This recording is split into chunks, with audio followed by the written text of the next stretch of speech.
I still remember the way Ryan laughed in my face that night.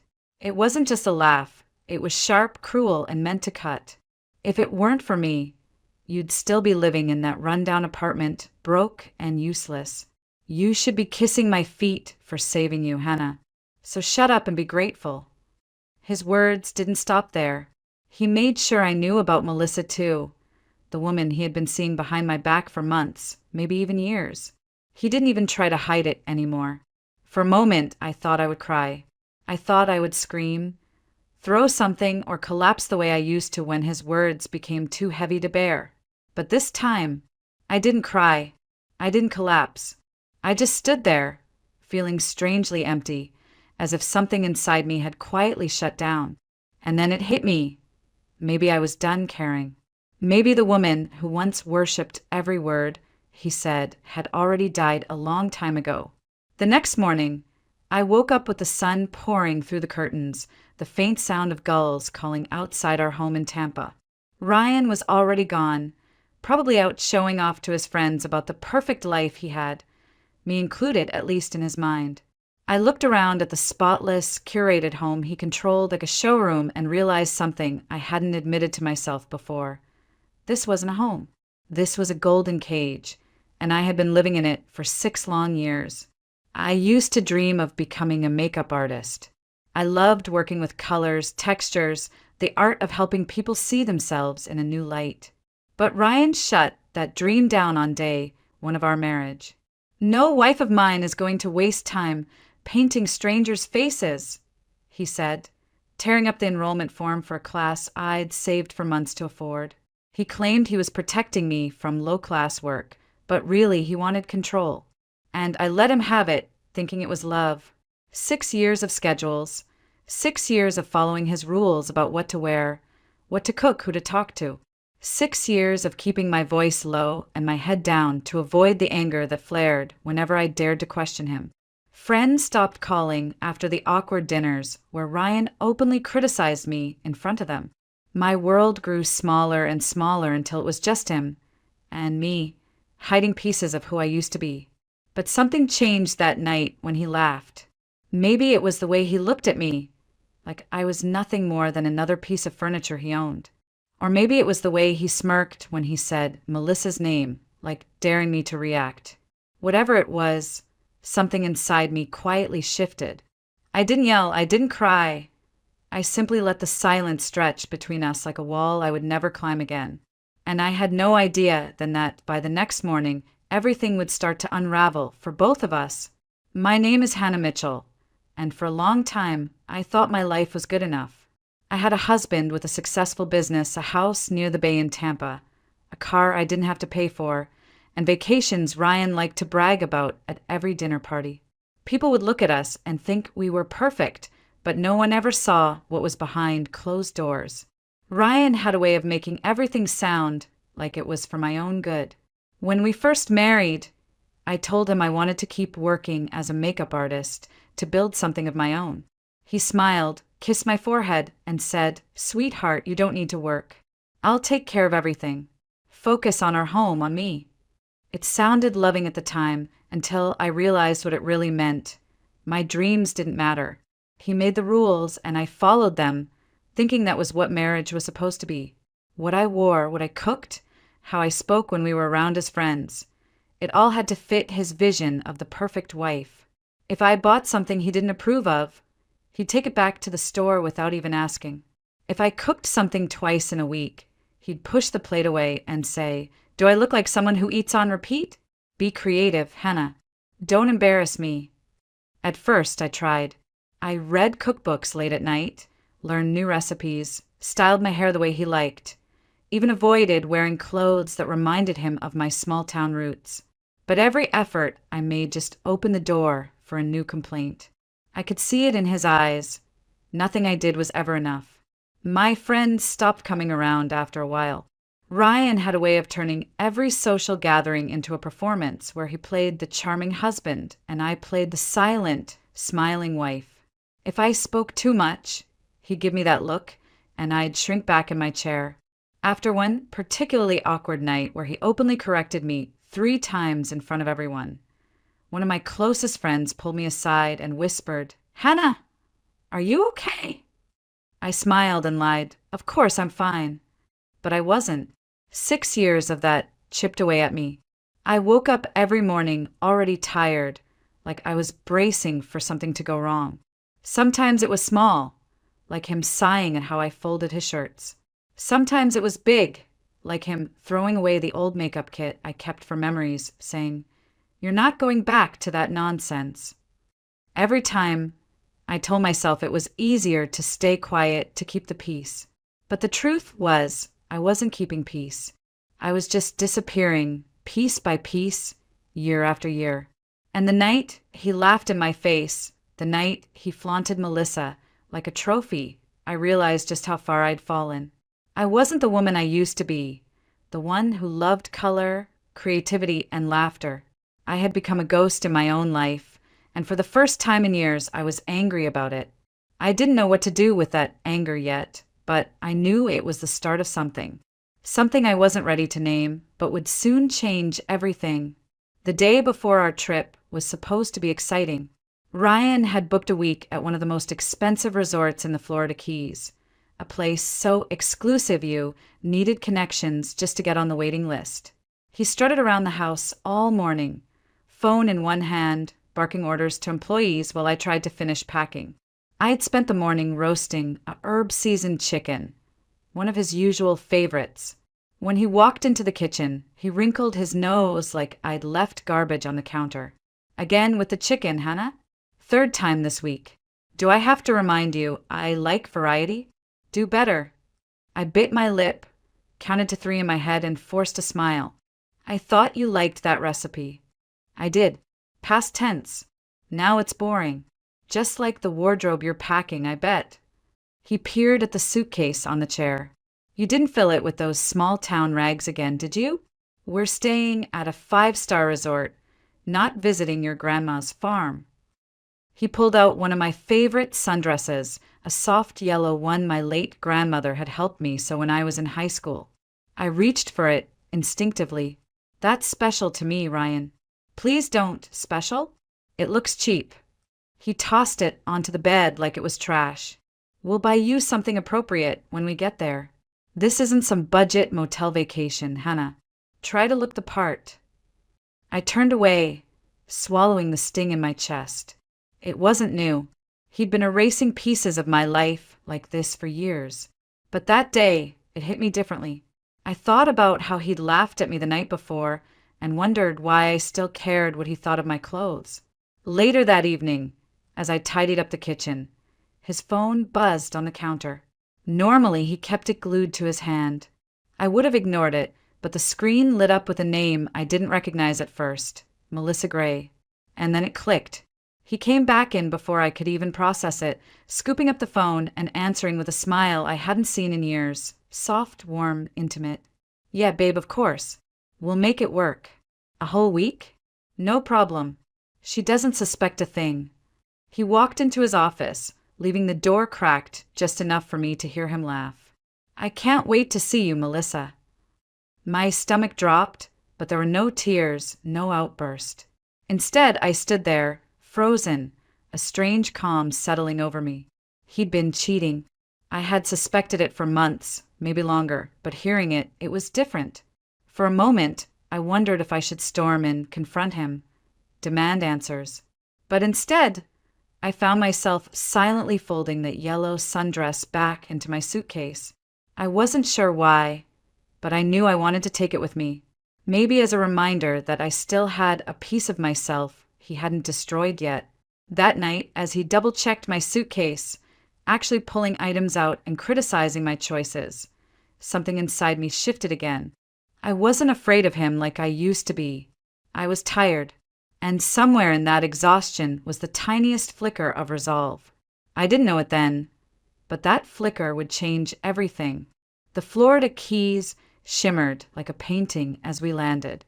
Warm, salty air rushed toward me the moment we stepped out of the car at the resort entrance. Towering palm trees swayed above an infinity pool that seemed to melt into the turquoise ocean beyond. It was paradise, the kind you saw on postcards, except I didn't feel like I belonged in it. Ryan walked beside me like he owned the place, tossing the valet his keys with a careless flick of his wrist. "Hurry with the bags," he said to no one in particular before adjusting his sunglasses and looking at me. "Try to keep up, Hannah. We don't want you looking lost." We checked into a suite so luxurious it almost felt unreal. Marble floors, a balcony overlooking the ocean, a whirlpool tub big enough for 4 people. Ryan grinned at his own reflection in the floor-to-ceiling windows. "See, this is the life you get because of me. You're welcome." He barely glanced at me before announcing, "I've got a business meeting tonight, networking with one of my clients who happens to be here. Order room service or something. Don't wait up." And just like that, he was gone. I stood alone in the silent room, staring at the untouched bed and the suitcase I'd carefully packed. On top of it lay the yellow sundress I had insisted on bringing, no matter what he said. I hesitated only a moment before slipping it on. The fabric, soft and familiar, hugged me like an old friend.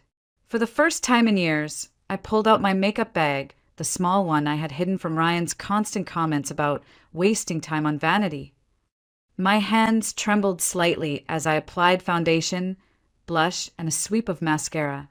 It felt almost rebellious, like I was doing something forbidden. But when I looked in the mirror, a woman I hadn't seen in a long time looked back. Not the quiet, muted version Ryan preferred, but someone who still had color in her life, someone who still existed. I stepped out of the suite, ignoring the voice in my head warning me about how angry Ryan would be if he found out I'd gone out alone. Tonight, I didn't care.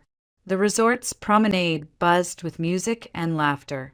Couples strolled under strings of glowing lights, and the scent of grilled seafood mixed with salt air. I wandered aimlessly, soaking it all in, when a sharp voice cut through the noise. "Hey, beautiful, where you heading?" A man I didn't know stepped into my path, reeking of alcohol, his smile too wide. I froze for a moment, unsure what to do, but then another voice came, calm, authoritative. "Sir, I believe the lady said she's not interested." I turned to see a man in a crisp white shirt and tailored slacks, his dark hair neatly combed back. His presence radiated control, but not the kind Ryan wielded like a weapon. This was different, steadier. The drunk man muttered something under his breath and stumbled away. "Are you okay?" the stranger asked, his voice warm but firm. "Yes, thank you," I said, a little shaken. He smiled. "David Ramirez," he introduced himself, extending a hand. "I work with the state's Department of Environmental Protection. You'd be surprised how often I have to step in on resort grounds." I shook his hand, feeling oddly safe. "I'm Hannah." "Well, Hannah, you just saved me from an awkward evening standing by the bar. May I buy you a drink to make up for startling you?" I hesitated, glancing toward the ocean, where Ryan was probably laughing over cocktails with Melissa or whoever his client really was.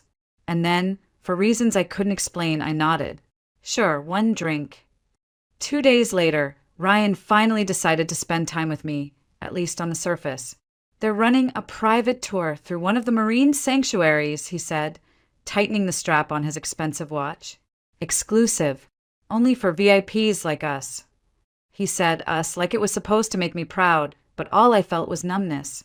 The sanctuary was breathtaking. Stretches of pristine beach, crystal lagoons, and protected areas where endangered sea turtles nested. The guide, a woman with sun-bronzed skin and a voice full of passion, warned us right away. "This is a federal wildlife zone.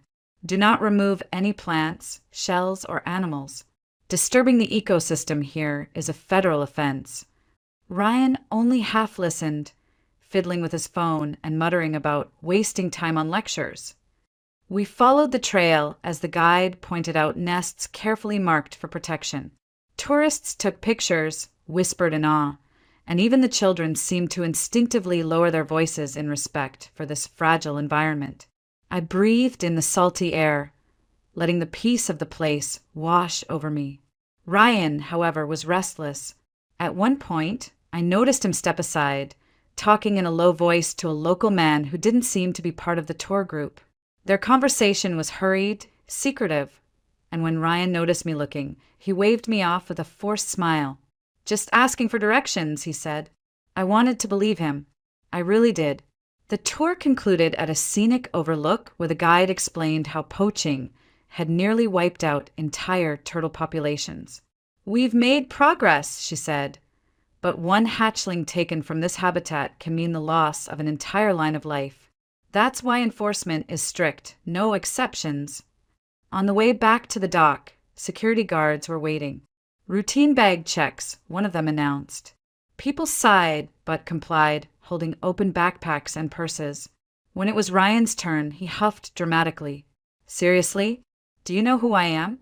I paid for VIP treatment, not this circus." "Sir, step aside," one guard said firmly. Ryan rolled his eyes and handed over his jacket. My stomach clenched when I saw the guard's expression change as he reached into the inside pocket.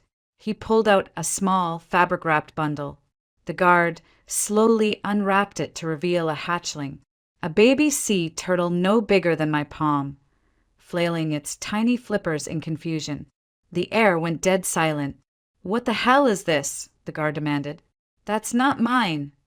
Ryan snapped, his face going pale. "Someone planted it on me." But I had seen him talking to that stranger. I had seen the way he kept patting his jacket pocket the whole walk back. I knew he was lying. "You are under arrest for attempted trafficking of an endangered species," the guard said, his tone clipped and professional. "This is a felony offense." Another voice came from behind us, when I recognized instantly. "Is there a problem here?" It was David Ramirez. Only now, he wasn't just the kind stranger who bought me a drink. He was in uniform, wearing the badge of his office. And the way the other guards immediately straightened told me just how much authority he had. "Yes, sir," the guard replied. "We have a confirmed trafficking attempt. Evidence in hand." David's eyes shifted from the baby turtle to Ryan, then to me. There was recognition in his gaze, but he kept his tone official. "Take him into custody. We'll process this immediately." Ryan spun toward me, panic etched into his face. "Hannah, tell them it's a mistake. Do something." I stared at him, and for the first time in 6 years I felt nothing but a cold, quiet clarity. Ryan's face twisted in panic as the guards closed in. "Hannah, say something. Tell them it's all a misunderstanding." His voice cracked, desperate, so unlike the man who used to bark orders and laugh in my face. But I didn't move. For 6 years, I had bent under every one of his commands, silenced every objection, and buried every piece of myself to keep the peace. Now I just stood there, watching as he realized no one was coming to save him. Not even me. David Ramirez stepped forward, calm but unyielding. "Mr. Mitchell, attempted trafficking of an endangered species is a federal offense. You'll be taken to the local station for processing. You have the right to remain silent." His voice was professional, steady, but his eyes met mine briefly, as if to say, "You're safe now." Ryan tried again, his voice dropping to a pleading whisper. "Hannah, please. You don't understand what they'll do to me. There's a fine, or worse, public lashes. I can't, Hannah, I can't handle that. You have to help me." I should have felt something. Anger, satisfaction, pity, but all I felt was a strange emptiness. The woman who used to cry over his every insult wasn't standing there anymore. At the station later, David approached me in a quiet hallway. "Your husband is facing serious charges," he said gently. "But there's something you should know. We've been building a case against a trafficking ring for months. He's connected to people we've been trying to shut down." My chest tightened. "You mean this wasn't the first time?" David nodded. "From what we can tell, he's done this before. We need someone who can help us close this case, someone close enough to know how he works." He paused, studying my expression. "I know you've been through enough already, but if you're willing, your cooperation could make a difference. Not just for the investigation, but for you. We can push for a lesser penalty, a fine instead of public punishment, and lifetime ban from the sanctuary instead of prison. You'd also have the legal ground to separate from him cleanly. It was a lot to process. Part of me wanted to run, to get as far away from Ryan and his mess as possible. But another part of me, the part that had been silent for years, spoke up. This is your chance. Not just to leave him, but to take your life back. What would I need to do? I asked quietly. David explained. Testimony, signed statements, a willingness to be part of a public campaign raising awareness about illegal wildlife trade. It's not about humiliating him. It's about protecting something bigger than both of you. I looked down at my hands, the faint scent of salt water still clinging to my skin. 6 years of control, insults, and betrayal, and now I had the power to decide his future. When I finally spoke, my voice was steady. I'll do it. I'll cooperate. And I'm filing for divorce. David gave a small nod, not triumphant, but respectful. Good. I'll have someone connect you with an attorney we trust. Hannah, this doesn't have to define you. It can be the beginning of something else. For the first time in years, I believed that. And somewhere deep down, under all the exhaustion and pain, a spark of something warm flickered. Hope. The weeks that followed felt unreal, like I had stepped into someone else's life. Ryan was charged with illegal trafficking of endangered wildlife. His lawyers fought hard, but the evidence was undeniable. Messages on his phone, bank transfers linked to known poachers, and my sworn statement confirming what I'd overheard before our trip. The deal David had arranged went through. Instead of facing a public punishment that would have been broadcast on every news outlet, Ryan paid a massive fine, was banned for life from the Florida Keys, and left with a criminal record that would shadow him forever. When the gavel came down in that courtroom, I didn't cheer, I didn't cry. I just breathed a slow, steady breath that felt like the first real one in years. The same week, I filed for divorce. Ryan tried every tactic, begging, threatening, even sending me long messages about how I'd ruined his life. But for once, none of it had power over me. I had David's legal team behind me, and for the first time, I had something I hadn't even realized I'd lost, my own voice. I moved into a small apartment in Tampa, nothing fancy, but it was mine. For the first time in 6 years, I decorated without asking permission. I bought a secondhand makeup chair and pulled out my old brushes from storage. They were a little worn, but when I held them, it felt like holding a piece of myself I thought was gone forever. I enrolled in evening classes to update my skills. Some nights, I came home exhausted, my hands stained with eyeshadow and foundation. But I smiled as I fell asleep because it was my choice to be tired. I even started a small social media page, posting before and after transformations. Within months, I had my first private clients. It wasn't just about makeup anymore, it was about connection. Women who came to me weren't just looking for a new look, they wanted to feel seen. And I understood that because I had spent years feeling invisible. One day, I got a call from David. We're launching a public campaign on wildlife conservation. Your story, it could help people understand why illegal trafficking is so damaging. Would you consider speaking at the opening? I hesitated, nervous about being in front of cameras.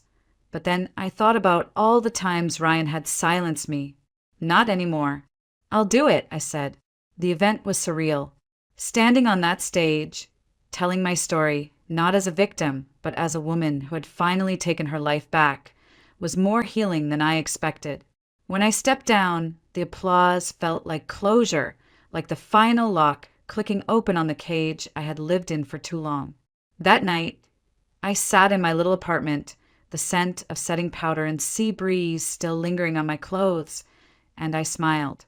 I wasn't rich, I wasn't famous, but I was free, and that freedom was worth more than anything Ryan had ever dangled in front of me. For the first time in years, I looked at my reflection and didn't see someone broken.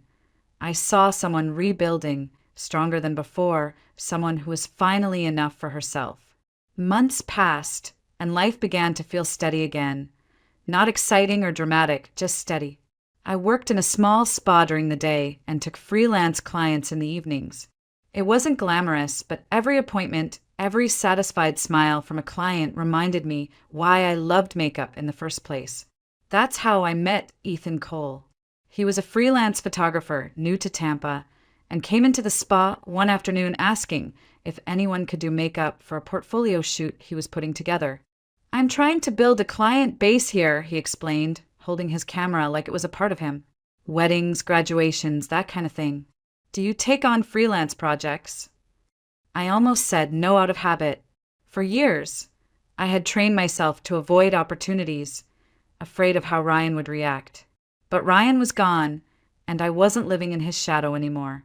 So I said yes. We met the following weekend for the shoot. It was just him, me, and a college student model who needed headshots. The work felt natural. Foundation, contour, subtle highlights to catch the light just right. Ethan barely gave direction. He trusted me to do my job, and when the model looked in the mirror, she whispered, "Wow, is that me?" Ethan grinned. "You're talented, Hannah. Like, really talented." His tone was sincere, not patronizing or controlling. It startled me how refreshing that felt. One shoot turned into several. He hired me for engagement photos, then a small wedding, then referred me to one of his friends who ran a boutique clothing line. We started grabbing coffee after shoots, sometimes lunch, always talking about work at first, until one day it wasn't about work at all. He told me about growing up in Oregon, about losing his mom young, about how photography had saved him from feeling lost.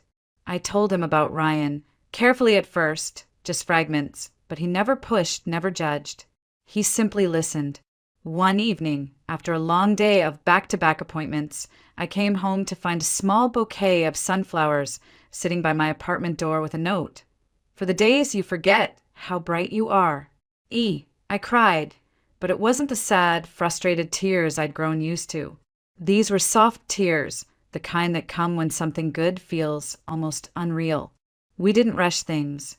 After years of living under control, I wasn't ready for anything fast, and Ethan seemed to understand that intuitively. He never tried to define what we were too soon, never made me feel like I had to earn his kindness. We simply enjoyed each other's company. One evening, sitting on the hood of his car watching the sun sink into the Gulf, he said, "You know, you're different when you smile like that. It's like you finally believe you deserve to." I turned to him, startled. "I'm still working on that," I admitted. He smiled softly. "Then let me remind you until you don't have to work on it anymore." That was the moment I realized healing wasn't just about leaving the bad behind. It was about letting good things in. And Ethan was good, steady, and patient enough to let me heal at my own pace. For the first time in years, love didn't feel like a cage. It felt like freedom. A year later, I stood in front of my own storefront, hands trembling not from fear, but from pride. Freedom Beauty, that was the name painted across the glass door in soft gold letters. My salon, my dream, finally breathing on its own. Inside, sunlight spilled across polish counters and rows of products I had handpicked myself. A shelf by the entrance held framed photos from my clients. Women smiling at weddings, proms, and job interviews, moments they wanted to remember because of how confident they had felt. There was one picture I always stopped at, a candid of me laughing with a teenage girl after teaching her how to do her own makeup for the first time. Her eyes were red from crying when she came in, but she left smiling. That photo reminded me why I started all of this. Ryan's shadow no longer haunted me. The divorce had finalized quietly after his court settlement, and we hadn't spoken since. I heard he'd left Florida, embarrassed and trying to rebuild his image somewhere else. Maybe he would succeed, maybe not. But that wasn't my concern anymore. My life now had new faces, new voices. Ethan was part of it, showing up after shoots with takeout when I stayed late working, always insisting on fixing that stubborn light fixture I kept ignoring. David sometimes stopped by too, mostly as a friend, to update me on the conservation campaign my testimony had supported. The illegal trafficking ring was dismantled, and because of my small role, dozens of endangered animals were safe. One evening, as I closed the shop, I caught my reflection in the glass door. For a moment, I almost didn't recognize the woman looking back. Her shoulders were relaxed, her eyes bright, a soft smile curving her lips. Not because someone told her to smile, but because she genuinely wanted to. I thought about everything it took to get here. The humiliation, the betrayal, the terrifying step of saying no more.